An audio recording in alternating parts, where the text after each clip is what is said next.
Industrial predictive maintenance is one of the pillars of Industry 4.0 and a key driver of its digital transformation.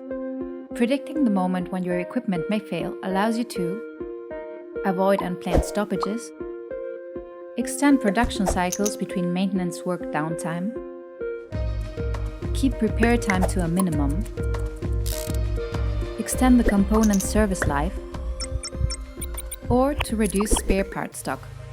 Predictive maintenance is based on 3 technologies. IoT, connected devices outputting data captured on how they are functioning. Data analysis, both current and past functioning, which lets you find out how the variables normally function and calculate the viability risk for the behavior established as normal.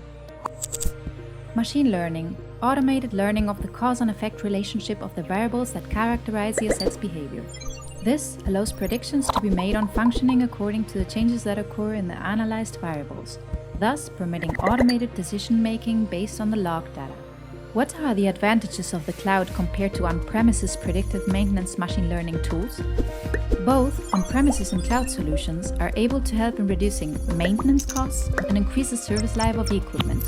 However, cloud solutions offer an additional significant difference. They allow computing costs to be optimized, and they also offer a decentralized solution that does not depend on where the equipment is located. Additionally, Keepler has developed a solution offering added value. It's able to train the algorithm starting with a small dataset, which overcomes the initial hurdle of not having a large quantity of data. Would you like to know how artificial intelligence can improve the maintenance of your industrial machinery? At Keepler, we've got the knowledge and experience to help.